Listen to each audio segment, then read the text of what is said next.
BJP ने हरियाणा विधानसभा चुनाव में जीत के लिए जिस फॉर्मूले पर काम किया था, उसी तरह बीजेपी महाराष्ट्र में भी काम कर रही है। बीजेपी के एक सीनियर नेता के मुताबिक हरियाणा चुनाव से मिले सबक महाराष्ट्र के लिए भी अहम है और उस हिसाब से वहां की रणनीति तैयार की जा रही है।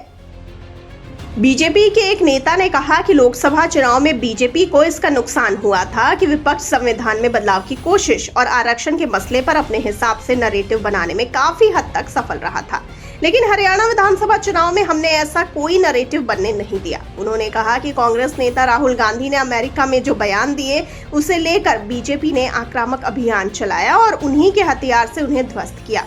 एक वक्त में जब बीजेपी सांसद कंगना रनौत के बयानों से पार्टी को मुश्किल होने लगी तो तुरंत उस पर रोक लगाई गई। बीजेपी महाराष्ट्र में भी इस फॉर्मूले पर काम कर रही है। आपको बता दें कि बीजेपी नेता के मुताबिक हर राज्य में लगभग हर पार्टी के भीतर ऐसे लोग होते हैं जो नाराज होते हैं। हरियाणा में कांग्रेस नेता कुमारी शैलजा की नाराजगी का भी बीजेपी को फायदा हुआ। जब यह माहौल बनने लगा कि शैलजा को कांग्रेस इग्नोर कर रही है तो अनुसूचित जाति समुदाय में इसकी चर्चा होने लगी और बीजेपी ने इसका भी फायदा लिया और अनुसूचित जाति समुदाय में लगातार बातचीत जारी रखी। उन्होंने कहा कि महाराष्ट्र में भी विरोधी खेमे में ऐसा ही कुछ दिख रहा है।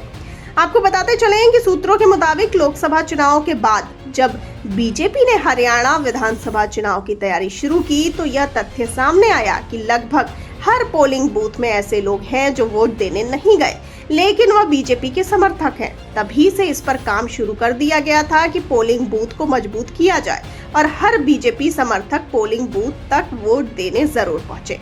महाराष्ट्र में जब लोकसभा चुनाव का विश्लेषण किया गया तो वहां भी स्थिति लगभग यही थी।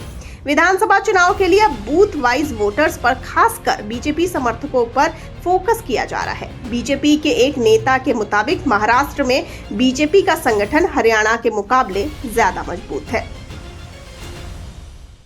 आगे आपको बता दें कि बीजेपी ने अपनी पूरी ताकत और रिसोर्स 90 सीटों पर फोकस करने की बजाय करीब 65 विधानसभा सीटों पर फोकस किया। जी हां, इसमें 35 सीटें ऐसी थीं जो बीजेपी के लिए प्लस मानी जा रही थी और करीब 30 से लेकर 31 सीटें ऐसी थीं जहां मेहनत कर जीत की संभावना लग रही थी।